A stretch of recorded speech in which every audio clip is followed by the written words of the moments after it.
The harsh winter conditions have paralysed Poland. Heavy snowfall has caused serious disruptions to land and air traffic. Snow and ice cover roads and sidewalks, and train delays have become commonplace. Difficult conditions have been reported at airports, which were unable to keep up with snow removal, with the greatest paralysis affecting the airports in Gdańsk and Warsaw. One of the flights between these cities could have ended in tragedy, as a car testing the aircraft's braking coefficient was still on the runway during a landing.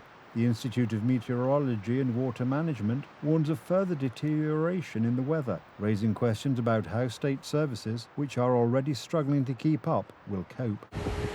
Snowfall has paralysed air traffic in Poland, and airlines have been forced to cancel some flights. A particularly dangerous situation occurred on Sunday on the Warsaw-Gdańsk route, where a plane had to abort its landing at the last minute.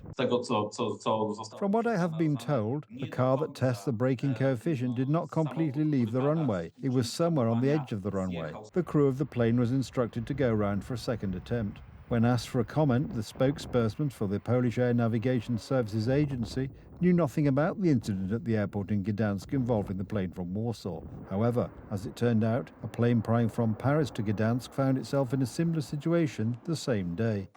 The snowplow that cleared the runway moved onto the taxiway after clearing the runway and got stuck there temporarily due to weather conditions. According to the Polish Air Navigation Services Agency, in such cases, the aircraft is always directed to make a second approach to landing. The question is, why do such dangerous situations occur in the first place?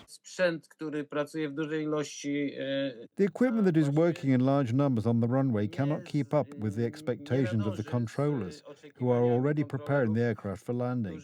And if this equipment remains on the runway, the aircraft is instructed to go around for a second attempt. Winter also took its toll on rail passengers. Snowfall caused train delays and, in some places, led to temporary suspensions of service. The greatest difficulties occurred in Kraków, Przemysl, Rzeszów and Wrocław.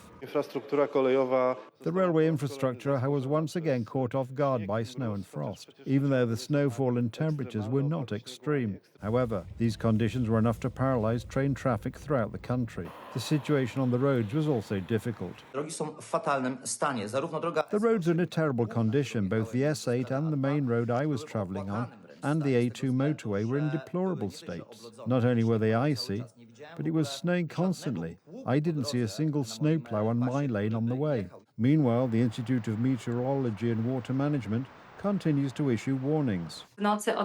During the night, an atmospheric front will move in from the west, bringing freezing rain which will cause black ice. So it is fair to say that we will have difficult road conditions throughout Poland. As such, for the time being, caution is advised on Polish roads.